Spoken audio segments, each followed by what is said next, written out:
Motorola telephone.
Bloody hell. This rock sucks.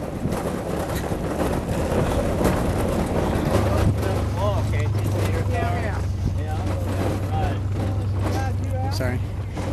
Hey Dad, the cart's broken, the wheel's falling off. Oh really? Yeah. Well, we'll wait for them.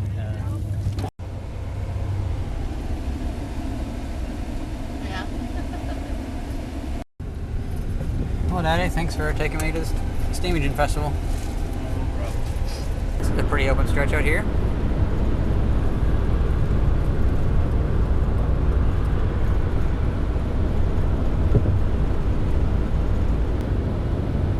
Yeah, is that a refinery over there? Straight ahead, kind of way over there. It's too far away, I have to zoom in, but the camera's all shaky.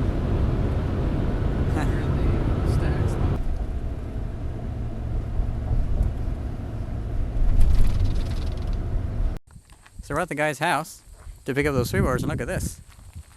That's a pretty cool car.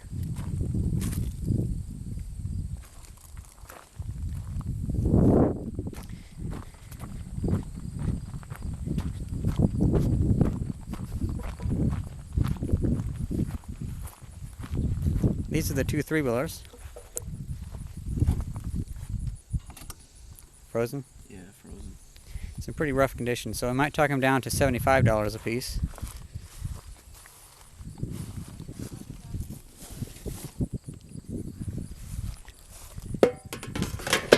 I think $50 a piece would just be insulting. Whoa. That tank's in good shape though. Yeah, it is. This one's got shocks on the front. Mm-hmm. Here, did I take that off?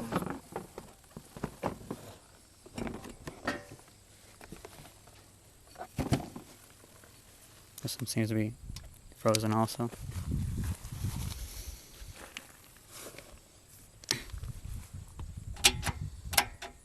Well, that's really stiff. That's cool. Is it good for it to be stiff?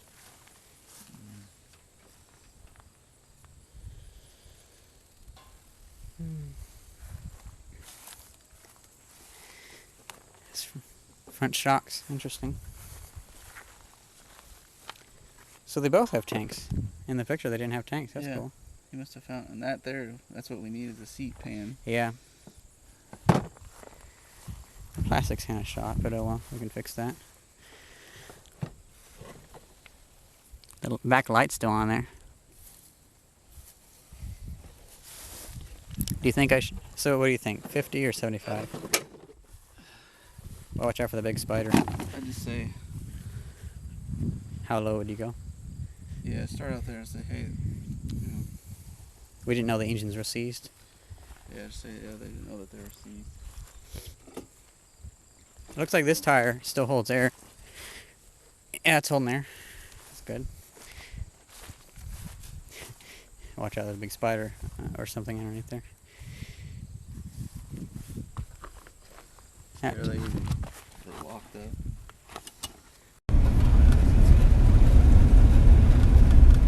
I'm really surprised how well those 2 3-wheelers fit in the back of the truck. So it's the next day, and here's all the stuff I got. First off, I paid $40 for this. It's probably about 100 years old. It is a 220 volt or 240 volt. I believe it says 5.5 amp. It's basically a big variable resistor. Inside is a big coil that heats up, and so you put this in series with whatever you're trying to limit the current on, and so then this is high resistance all the way up to no resistance. Well, theoretically no resistance, but of course there is going to be a small amount of resistance, but pretty much no resistance. So you can control the speed of a motor with that, or like slowly turn on a heating element or something. Quite interesting. The front is a really nice marble. Has like a marbled finish on it. Unfortunately, it's been chipped in several places. It's pretty rough, but that adds to the overall look. See, this thing, it has big coils inside there, so it produces a lot of heat. It's very inefficient. So, oh well. It allows air to come in through the bottom and come out through the top, because a lot of hot air would come out the top. But still, I think that's pretty cool. I couldn't pass it up. Next off, we have this Heathkit oscilloscope. It's a model O11, and it seems that this is a really good deal. I paid $25 for this, which at first I was like, I don't know, but once I got it home, I'm pretty glad I paid $25 for this. It's pretty good. I'm not very sure if this was a kit or not.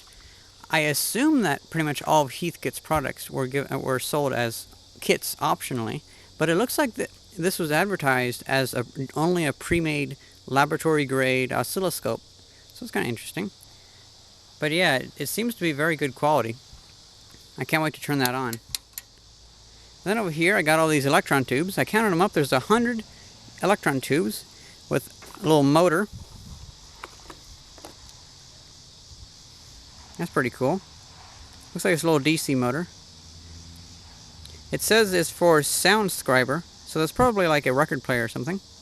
And the paper said it's from 1961, so that's pretty cool. Have a bunch of tubes in here. Whole lot of tubes. $18 for all.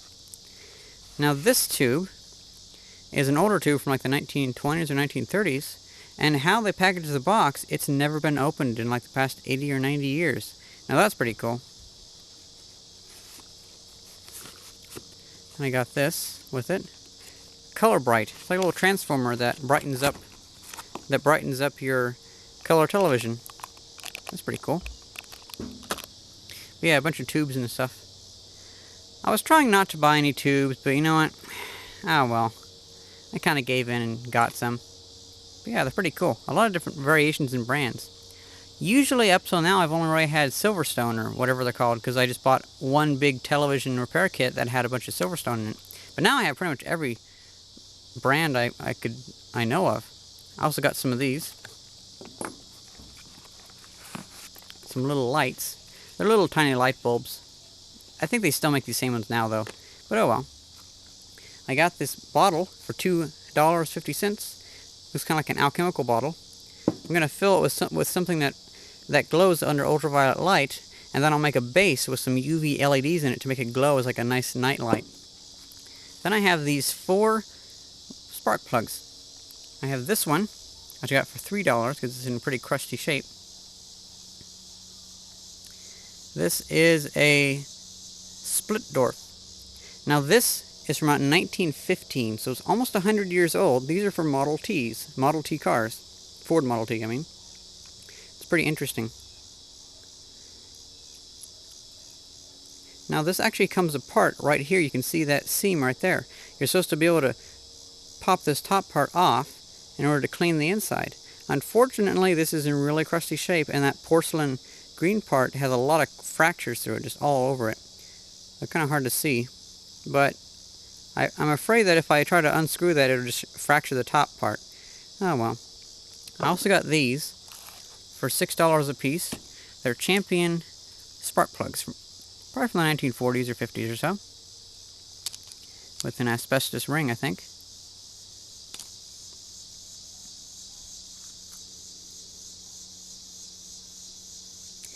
Now, unfortunately, I was confusing these for Champion X rings, for Champion X spark plugs.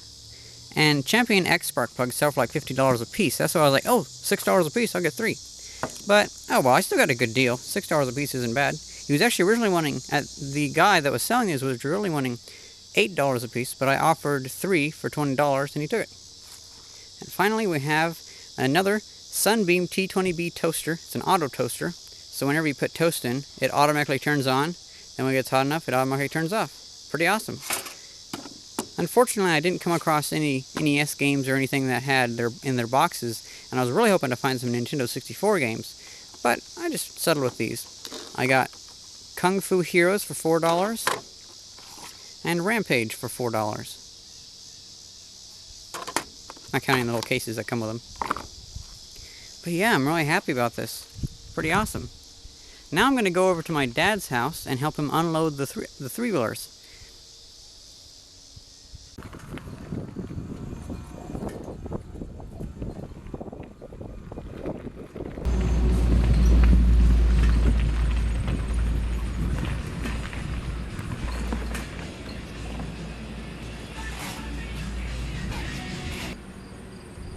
So here's the two three-wheelers we got.